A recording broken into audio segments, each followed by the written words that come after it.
បងប្អូនស្រឡឹងទៅលើនោះឃើញអត់ស្លាយកម្ៅហ្នឹងយើងស្រឡឹងសម័យមើលទៅប្រៀបដូចជាស្ត្រីដែលមានផ្ទៃពោះដាំក្បាលចុះក្រោមអញ្ចឹងបងប្អូនសយ៉ងពីលើមកក្បាលនៅក្រោមបងប្អូនសម័យមើលហើយពោះទៅនោះដូចជាប៉ោងដូចស្ត្រីមានផ្ទៃពោះអញ្ចឹងបងប្អូនដល់ពេលមួយទៀតបងប្អូននេះខ្ញុំចង់បង្ហាញបងប្អូនមួយទៀតនោះអាប៉យចេញមកបន្តិចហ្នឹងណាយើងមើលទៅដូចនាគអញ្ចឹងហ្មងដូចក្បាលនាគមិនមែនថ្មហ្នឹងវាប៉យចេញមកដូចស្តៀងនឹងក្បាលនាគបងប្អូនជំរាបសួរបងប្អូនទាំងគ្នាមុននេះបងប្អូនបានទស្សនានៅคลิปវីដេអូទី1ដែលក្រុមការងារខ្ញុំបានផ្ដិតទិដ្ឋភាពនៅកន្លែងប៉យអនុស្សាវរីយ៍ដែលជាកន្លែងផ្ដិតទិដ្ឋភាពឬក៏សម្រស់ធម្មជាតិនៅលើភ្នំសំពៅប៉ុន្តែឥឡូវនេះក្រុមការងារខ្ញុំបានមកដល់ជណ្ដើរចុះទៅលអាងស្ថានីយ៍ហើយមួយទៀតតំបន់ទៅនេះក៏គេហៅថាជាលអាងអណ្ដូងព្រេងដែរប៉ុន្តែយើងអត់ទាន់ដឹងថាតើនៅខាងក្រោមនឹងមានទិដ្ឋភាពយ៉ាងណាទេអញ្ចឹងខ្ញុំនាំអារម្មណ៍បងប្អូនចុះទៅទស្សនាជាមួយខ្ញុំដូចទៅបងប្អូនពេលដែលយើងមកដល់ច្រកនៃលអាងអណ្ដូងព្រេងនេះគឺយើងចុះទៅតាមចដានេះបងប្អូនចដានេះជ្រៅគួរសមដែរពេលយើងចុះទៅបងប្អូនហើយទិដ្ឋភាពចាក់ស្ដែងបងប្អូនឃើញមានឫសឈើឬអីឡើងចាក់ទៅស្រេះទៅក្រោមគឺមើលទៅដូចជាស្អាតមួយយ៉ាងដែរបងប្អូនឃើញចាក់ស្ដែងហើយភ្នំនេះគឺថ្មសតទៅបងប្អូនអត់មានលាយដីទេគឺបងប្អូនឃើញទៅខាងឃើញចាក់ស្ដែងហ្នឹងហើយបងប្អូនហើយបងប្អូននៅរឿងលអាងអណ្ដូងព្រេងនេះជារឿងព្រេងមួយដែលចាស់នៅក្នុងនៅលើភ្នំសំពៅហ្នឹងដំណាលតគ្នាមកមានរឿងប្រវត្តិអ្វីខ្លះក៏យើងអត់ទាន់ដឹងដែរចាំចុះទៅជួបជាមួយនឹងអ្នកនៅខាងក្រោមតែម្ដងបងប្អូននេះគ្រាន់តែចង់បង្ហាញបងប្អូនទស្សនវិជ្ជានៃពេលយើងចុះធ្វើដំណើរទៅក្បាលលអាងហ្នឹងបងប្អូនហើយពេលដែលយើងចុះមកដល់ចំណុចនេះបងប្អូនចុះមកដល់ចំណុចនេះបងប្អូនស្រឡឹងមើលទៅលើឬក៏មើលតាមដើមឈើនេះបងប្អូនចាក់ឫសពីលើមកស្ញាញដូចស្អាតបងប្អូនមើលទៅដូចមានទស្សនវិជ្ជាកន្លែងនេះដូចជាទាំងទស្សនវិជ្ជាមួយដែលយើងស្រឡឹងទៅគឺចាប់អារម្មណ៍មែនទែននេះបងប្អូនយើងចុះមកដល់ចំណុចនេះទើបយើងស្រឡឹងមើលទៅឃើញច្បាស់តែម្ដងបងប្អូននេះបងប្អូនចុះមកចាក់ស្ដែងនៅចំណុចនេះយើងចុះទៅមួយដំណាក់ទៀតទើបទៅដល់បាតអាងតែម្ដងបងប្អូនមកដល់ចំណុចនេះយើងស្រឡឹងមើលទៅខាងលើគឺដើមឈើព័ទ្ធជុំវិញរបៀបដូចនៅក្នុងមួយកលុកអញ្ចឹងបងប្អូន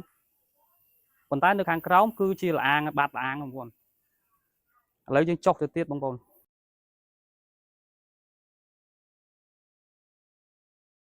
បងប្អូនអ្វីដែលចាប់អារម្មណ៍នេះពេលដែលយើងចុះមកដល់ចិត្តបាតនេះបងប្អូនស្រឡឹងទៅឃើញទៅនេះបងប្អូននេះបងប្អូនមើលតាមដៃខ្ញុំទៅ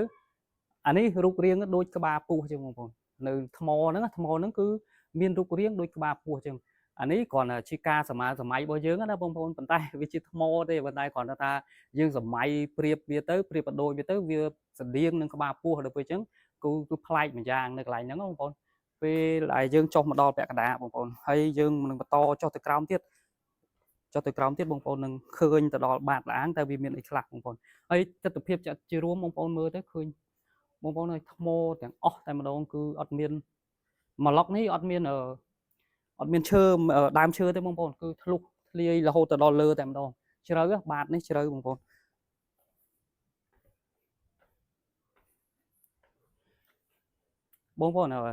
យើងសន្លឹងទៅមើលថ្មនោះគឺដូចស្នាមគេដាប់ជើងដេករត់របៀបដូចជាពេលអាទឹករលកដែលវាបក់នៅលើដីមកធ្វើឲ្យប្រកបដូចធ្វើឲ្យវាមានច្រាំងមើលទៅដូចជាតាក់ទាញមួយយ៉ាងដែរបងប្អូននេះបងប្អូនមើលខាងនេះកាមេរ៉ាមិនអាចចាប់គ្នាបងប្អូនមើលខាងនេះបានកាន់តែដូចអានេះវាដូចជានៅរបៀបដូចនៅច្រាំងទលេពេលដែលរលកយូរទៅវាបង្កឲ្យបង្កើតដូចជាច្រាំងណាដល់វាការតាមសម័យកម្មការយើងស្មានមើលឬក៏ប្រៀបធៀបបងប្អូនណាប៉ុន្តែនេះវាជាថ្មដែលកើតមកធម្មជាតិទេបងប្អូនហ្នឹងហើយបងប្អូនបន្ទាប់ពីធ្វើដំណើរចុះមកឥឡូវយើងមកដល់បា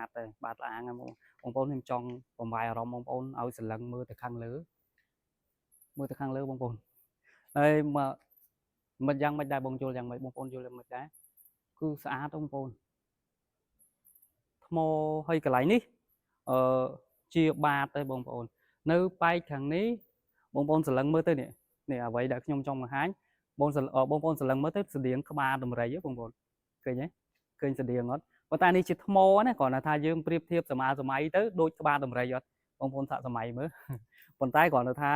នេះជាថ្មទេគ្រាន់តែថាជាការសម័យយើងស្តៀងហើយបន្ទាប់មកបងប្អូននៅខាងនេះក៏យើងឃើញមានច្រកចូលទៅមួយទៀត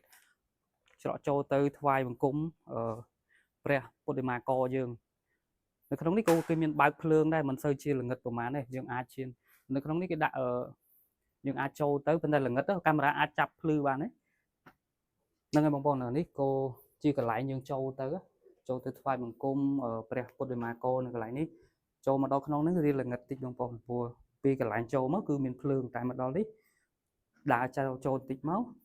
បងប្អូនមកឃើញរូបសំណាក់ដូចជារូបលោកតាអេសីបងប្អូនដែលអង្គុយសមាធិនៅក្នុងបាតល្អាងតែម្ដងបងប្អូន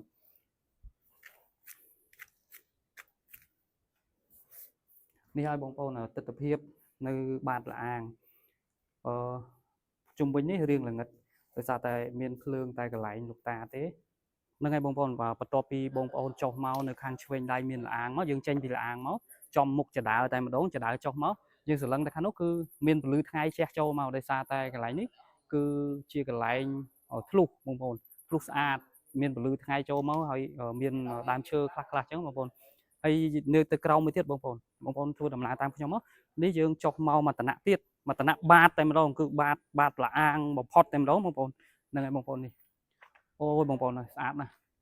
បងប្អូននេះបងប្អូនមើលចាក់ស្ដែងតាមខ្ញុំទៅខាងលើបាតល្អាងបំផុតស្អាតមែនទែនរូបរាងគឺថ្មនឹងវាធម្មជាតិកើតមកដោយធម្មជាតិបងប្អូននោះចន្លោះនោះគឺជាចន្លោះដែល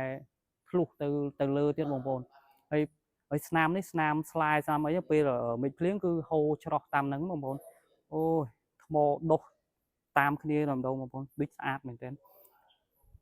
ហើយយើងឥឡូវយើងកំពុងតែមកទៀតបងប្អូនមកដល់ចំណុចនេះក៏កាន់តែស្អាតដែរបងប្អូនអ្វីដែលប្លែកមួយទៀតបងប្អូនស្រឡឹងទៅលើនោះឃើញអត់ស្លាយកម្ៅហ្នឹងយើងស្រឡឹងសម័យមើលទៅប្រៀបដូចជាស្ត្រីដែលមានផ្ទៃពោះដាំក្បាលចុះក្រោមអញ្ចឹងបងប្អូនសយ៉ងពីលើមកក្បាលនៅក្រោមបងប្អូនសម័យមើលហើយពោះទៅនោះដូចជាប៉ោងដូចស្ត្រីមានផ្ទៃពោះអញ្ចឹងបងប្អូនអានេះគ្រាន់តែជាការប្រៀបធៀបសម័យរបស់យើងសម័យទៅថាវាស្តៀងបងប្អូនប៉ុន្តែវាជាថ្មណាគ្រាន់តែថាអ្នកមកទស្សនានៅទីនេះតែងតែចាប់អារម្មណ៍កន្លែងនេះដោយសារតែយើងស្រឡឹងទៅប្រៀបបានដូចជាមនុស្សឬក៏ស្ត្រីមានផ្ទៃពោះដែលដាំក្បាលចុះមកក្រោមអញ្ចឹងបងប្អូននឹងហើយជាចំណុចនៅក្នុងបាតល្អាងនឹងតែម្ដងបងប្អូនដល់ពេលមួយទៀតបងប្អូននេះខ្ញុំចង់បង្ហាញបងប្អូនមួយទៀតនោះអាប៉យចេញមកបន្តិចហ្នឹងណាយើងមើលទៅដូចនៀកអញ្ចឹងហ្មងដូចក្បាលនៀកមិនមែនថ្មហ្នឹងវាប៉យចេញមកដូចស្តៀងនឹងក្បាលនៀកបងប្អូនអានេះគាត់ដូចបច្ចៈខាងលើអញ្ចឹងគ្រាន់តែថាយើងប្រៀបធៀបយើងធ្វើការសម័យតែមិនទេថ្មទេគ្រាន់តែថាការសម័យរបស់យើងវាស្តៀងអញ្ចឹងទៅក៏យើងចូលចិត្តប្រើនៃធៀបស្តៀងនឹងរូបរាងសត្វអញ្ចឹងណាបងប្អូនហ្នឹងឥឡូវយើងទៅមើលមួយទៀតបងប្អូននេះកន្លែងនេះក៏ដូចដែរប៉ុន្តែចាំខ្ញុំទៅដល់ខ្ញុំនឹងប្រាប់បងប្អូនថាដូចអីបងប្អូនមកដល់ដើរមកដល់ចំណុចនេះពេលដែលយើងស្រឡឹងទៅដូចមែនតើបងប្អូននេះបងប្អូនសាក់ទាញមកដូចអីគេដូចក្បាលដំរីអញ្ចឹងបងប្អូនឃើញទេនៅបាតល្អាងហ្នឹងមានរូបរាងយើងសម័យមើលទៅដូចមានប្រម៉ោយមានអីធ្លាក់ចូលមកមានពយក្បាលដូចដំរីអញ្ចឹងបងប្អូនយើងមើលទៅដូចដំរីបែបដាក់អានេះហើយនៅទស្សនភាពឬក៏រូបរាងប្លែកនៅក្នុងបាតល្អាងភ្នំសំពៅបងប្អូនឬក៏ហៅមួយទៀតគេហៅថាបាតល្អាងដងព្រេងបងប្អូនដែលអ្នកភូមិហ្នឹងគេហៅបន្ទាប់ពីបងប្អូនបានទស្សនានៅបាតល្អាងដងព្រេងហើយក៏បានទស្សនានៅរូបភាពប្លែកដែលយើងសម័យទៅដូចរូបរាងអ្វីផ្សេងអញ្ចឹងទៅក៏ឈានដល់ទីបញ្ចប់បងប្អូនបញ្ជាក់បងប្អូនតិចរូបរាងដែលប្លែកហើយ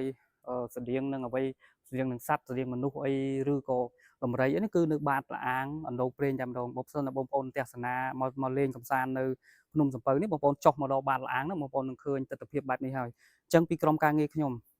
បានផ្តិតទស្សនភាពនៅបាតល្អាងអណ្ដូងព្រេងដែលជូនបងប្អូនទស្សនាដល់ពេលនេះក៏ឈានដល់ទីបញ្ចប់សូមអរគុណសូមគោរពលាI don't ever slow up, no I don't take shit. I got no love for the fakeness. If you wanna play tough and wanna hate this, I'll always show up. I don't ever slow up, no I don't